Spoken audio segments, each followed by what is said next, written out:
Ferrari isn't just a brand, it's an emotion, a legacy, a legend in F1 racing. But what made it that way? From the beautiful countryside of Italy to the pinnacle of Formula One's Grand Prix, this is the journey of the Prancing Horse, the oldest surviving and most successful Formula One team. The birth of a legacy. At the heart of Ferrari lies a tale of one man's dream. Enzo Ferrari, born in 1898 in Modena, Italy, was not just a businessman, but a racer, visionary and leader. His journey began as a race car driver, but his ambition took him beyond the tracks. Enzo once said, "I've never gone on a real trip, never taken a holiday. The best holiday for me is spent in my workshops when nearly everybody else is on vacation." This relentless drive gave birth to one of the greatest racing teams in history. Amazingly, the story behind Ferrari's iconic Prancing Horse symbol is as heartfelt as the brand itself. The symbol initially belonged to the World War I Italian flying ace Francesco Baracca, who painted it on the fuselage of his planes. After his untimely death, Enzo met Baracca's parents, who suggested he use the horse on his cars for good luck. And so, the black prancing horse against a yellow backdrop representing the city of Modena was born. It wasn't just a symbol, it became a statement, an embodiment of speed, elegance and raw power. World of Formula One and Ferrari's unique stature. The world of motorsports has witnessed many championships, but none come close to the prestige of Formula One. Born in the late 1940s, Formula One has grown from a post-war entertainment to the ultimate stage of engineering marvel, athletic prowess and competitive spirit. The groundwork was laid in the European Grand Prix of the 1920s and 30s. The energy, the excitement, the thrill, it was palpable. And in 1950, when the official World Championships began, a legend was waiting in the wings. That legend was Ferrari. Founded by Enzo Ferrari in 1929, initially to race cars produced by Alfa Romeo, an Italian luxury car manufacturer and a subsidiary of Stellantis. However, by 1947, the Scuderia Ferrari team had begun building its own cars and didn't just participate in Formula One, but became synonymous with it. Over the years, this iconic team has forged an unparalleled bond with Formula One. With over 1,000 races under their belt, Ferrari is the only team to have competed in every single season of Formula One since its inception in 1950. The early years, 1950s. In the early days of Formula One, many teams entered the ring, but the roar of Ferrari's engines quickly captured the hearts and ears of racing enthusiasts worldwide. With a commitment to engineering excellence and a desire to be the best, Ferrari rapidly became the team to beat. As the 1950s unfolded, a new red beast was on the prowl, challenging the status quo, demanding attention and earning respect on the asphalt of the Grand Prix. Ferrari's dominance in the early years was mainly due to the unparalleled skills of Alberto Ascari. Ascari, an Italian racing driver, was a multi-talented racer who competed in motorcycle racing before switching to cars. He was the Scuderia Ferrari's first world champion and the last Italian to date to win the title. Alberto Ascari won back-to-back championships for Scuderia Ferrari in 1952 and 1953. As the first driver to win multiple World Championship titles, he held the record for most World Championship titles from 1952 to 1954. As a result, Ascari's name became synonymous with careful precision, speed, and finely judged accuracy. When Ascari was behind the wheel, the world watched, opponents feared, and the podium almost invariably awaited a man in red. The 1960s, a decade of turbulence and triumph. As the 1960s rolled in, Formula One witnessed an influx of new teams and technological advancements. The British teams began to pose a serious challenge with their rear-engine configurations. Ferrari, with its front-engine design, was initially on the back foot. The winds of change were blowing, and while Ferrari faced hurdles, they never lost their spirit. John Surtees was a British Grand Prix motorcycle road racer and Formula One driver. A man with the unique distinction of being a world champion on 2 and 4 wheels became Ferrari's beacon of hope. Surtees was a 7-time Grand Prix motorcycle world champion before moving to the pinnacle of motorsport, the Formula One World Championship. In 1964, he made motor racing history by becoming the F1 World Champion. His championship win reasserted Ferrari's standing and showcased the team's adaptability and resilience. In Surtees, Ferrari found a dynamo, a driver whose grit and talent resonated with Enzo's vision. The 1970s. As the 1970s dawned, a new era began, and Ferrari was searching for fresh talent and a resurgence in their fortunes. The answer to their quest was a young, ambitious Austrian named Niki Lauda. In Lauda, Enzo saw more than just a racer, he saw the future. Andreas Nikolaus Niki Lauda was an Austrian Formula One driver and aviation entrepreneur.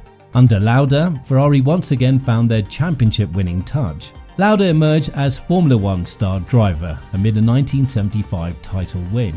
However, the decade wasn't without its heart-stopping moments. While leading the 1976 championship battle, Lauda's near-fatal crash at the Nürburgring in the 1976 German Grand Prix became one of the most significant moments in F1 history. His car burst into flames, nearly killing him after he inhaled hot toxic fumes and suffered severe burns. Surprisingly, there was a miraculous recovery, and he returned to racing just 6 weeks later. Although he lost that year's title by just 1 point to James Hunt of the McLaren team, he won his second championship the year after in 1977 during his final season at Ferrari. Lauda's determination post-accident wasn't just about racing, it was a testament to human will. His resilience and Ferrari's unwavering support forged a legend. Additionally, Jody David Scheckter, a South African, won the Drivers' Championship in 1979 with Ferrari. He remains the only African driver to have won a Formula One race or the World Drivers' Championship. The 1980s. Emotions, evolution, and endurance. The 80s heralded a time of technological and emotional change for Ferrari. As turbocharged engines became the norm, Ferrari had to evolve to maintain its competitive edge. Change is inevitable, but it was about more than just keeping the pace for Ferrari. It was about setting the pace. In Gilles Villeneuve, Ferrari had a great driver and the embodiment of their racing spirit. His daredevilry, passion and raw talent made him a fan favourite. Ferrari took on this Canadian racing driver and he drove for the Italian team from 1978 until his death in 1982. His tragic death in 1982 during the Belgian Grand Prix at Zolder resulted from a collision with a March car driven by Jochen Mass, leaving a void that was felt deeply within the Ferrari family and the F1 community. Villeneuve won 6 Grand Prix races in a short career at the highest level and claimed second, his highest finish, in the 1979 Formula One World Championship behind teammate Jody Scheckter.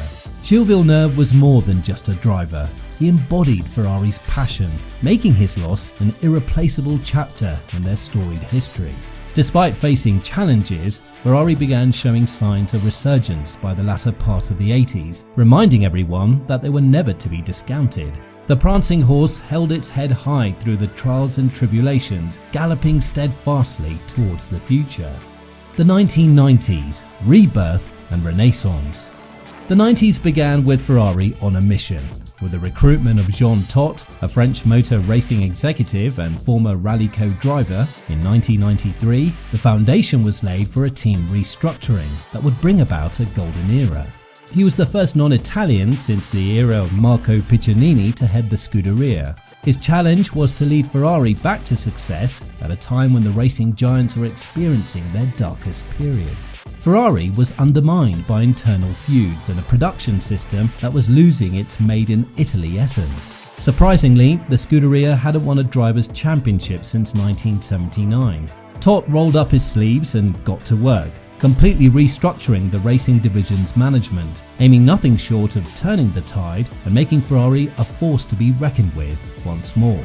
Todt then hired 2 former Benetton managers, the designer and aerodynamics specialist Rory Byrne and technical director Ross Brawn. 1996 saw the arrival of a young German driver, Michael Schumacher. His entry into Ferrari marked the beginning of a partnership that would dominate F1 for years to come. In 1996, after winning the Spanish Grand Prix early in the season, Schumacher won 2 consecutive victories in the Belgium and the Italian Grand Prix. With Tott's management, Ross Brawn's strategic genius, and Schumacher's unparalleled skill, Ferrari was poised for greatness. In Schumacher, Ferrari found not just a driver but a dynasty. The tracks became his playground and the podium his second home. 2000s, the Michael Schumacher era and beyond. The early 2000s witnessed Ferrari's sheer dominance. With Schumacher at the helm, Ferrari clinched 5 consecutive drivers' titles from 2000 to 2004, including unprecedented 6th and 7th titles, breaking several records. This was the most dominant a team had ever been in Formula 1 and a first in the history of the sport until Mercedes began its run of dominance from 2014 to 2020. These years became a testament to Ferrari's commitment, teamwork, and undying passion for a sport. Schumacher wasn't just another racer, but a force of nature on the track. Every race, he tamed his car, driving it to the very edge, extracting every ounce of power and speed. Off the track, his revolutionary fitness routine set new standards, but perhaps his most extraordinary talent was his magnetic pull, drawing teams into tight-knit units united under his charisma and drive. However, after finishing 3rd in 2005 and 2nd in 2006, Schumacher retired from the sport, although he later briefly returned with Mercedes from 2010 to 2012. When history books talk about dominance in F1, they'll speak of the Schumacher-Ferrari era, a time when one team, one driver, redefined excellence. Post-2006, with Schumacher's departure, Ferrari faced the challenge of continuing their legacy. While the team saw wins and memorable moments, they also faced stiff competition, reminding everyone that in F1, the only constant is change. Champions are not defined by their victories alone, but by how they bounce back from their setbacks. For Ferrari, every season was a new challenge, a new opportunity. The 2010s, pursuit of the pinnacle. A new decade, a renewed challenge. The 2010s were not just about speed and strategy, but also adaptation and agility. The 2010s for Ferrari was about navigating an ever-evolving F1 landscape. With new regulations, emerging strong contenders like Red Bull Racing, and the resurgence of Mercedes AMG, the competition was fiercer than ever. In 2015, Ferrari brought in 4-time world champion Sebastian Vettel. With his dedication and prowess, Vettel was seen as the torchbearer of Ferrari's championship aspirations, often drawing parallels with the great Schumacher. In Vettel, there was a blend of talent, tenacity, and timeless passion for the Prancing Horse. Every race, every turn was a testament to his commitment. However, Ferrari was close but not close enough. During his time with Ferrari, he achieved 14 Grand Prix victories and 45 podiums. However, Ferrari's championship standings in the late 2010s were not always ideal. Ferrari struggled keeping up with a dominant Mercedes team, and despite having promising cars and a world champion driver during these years, somehow the team was overall outraced, out-strategized, and outdeveloped from their rivals at the top of the grid. In 2019, Ferrari failed to win a race until August Belgium GP, despite being clear pre-season favourites and often having the quickest car. In 2020, they sank to their worst performance in 4 decades, failing to win a race, scoring just 3 podiums and falling to 6th in the Constructors' Championship.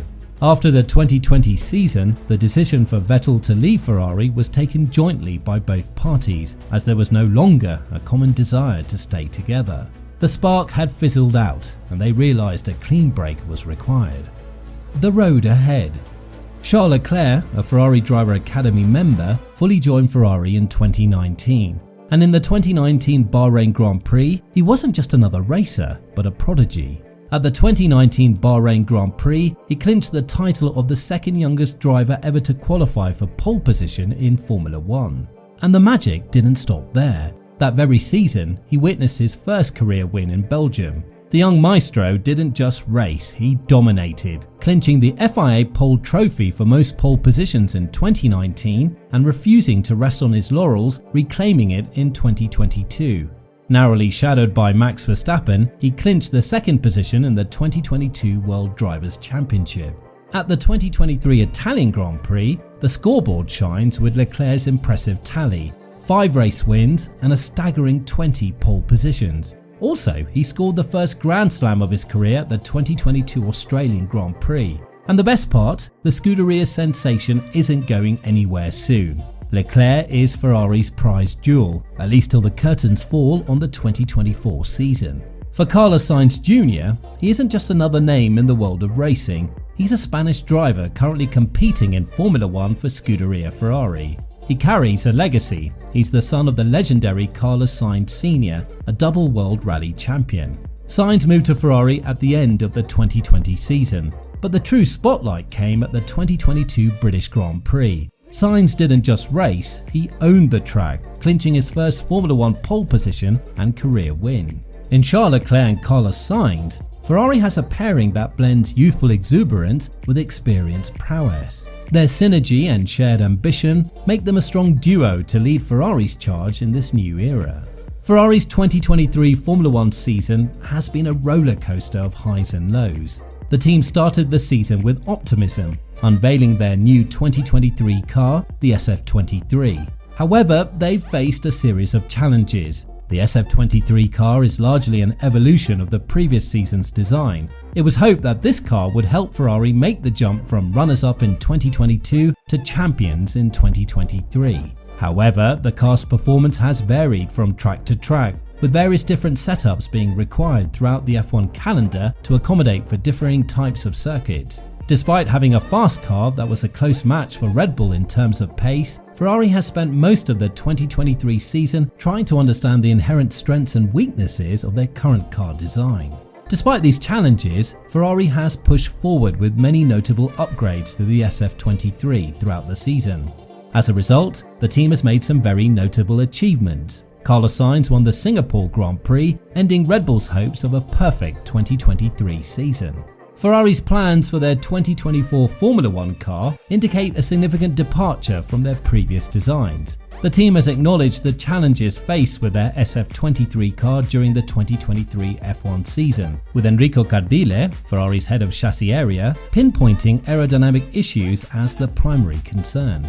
Cardile has emphatically confirmed that significant changes will be made, including core underlying parts of the design. He said, "It will be very different because while developing this year's car, we realized that some architectural choices we made were not right. It was constraining the development too much. Next year's car will not be an evolution of this year's car like this year's car has been compared to last year's car.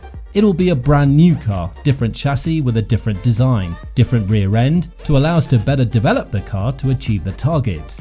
Charles Leclerc also confirmed that the 2024 project is very different to the car they have this year. He said, "And with everything we've learned so far, it reaffirms that it's a good choice what we've gone for next year. The more we learn, the better it is for doing the last few details for next year's car." 2024 certainly looks to be a time to keep a close eye on Ferrari as they push their story team forward in pursuit of the dominant Red Bull. From history's echoing lanes to today's blazing tracks, Ferrari's legacy has been graced by some of the greatest drivers ever to grip a steering wheel. To drive for Ferrari is an honour. Becoming a legend for Ferrari is immortality. Ferrari is the most successful team in Formula 1 in winning championships. It's achieved 16 Constructors' Championships and 15 Drivers' Championships and holds many significant records. However, every legend has its trials. The story of Ferrari in recent Formula 1 seasons is one filled with hopes for better days. As the last decade progressed, Mercedes-AMG, Red Bull Racing and a resurgent McLaren threw down the gauntlet. The grid became more competitive, and despite its legacy, Ferrari found itself battling fiercely, sometimes for the podium, other times merely for points finishes.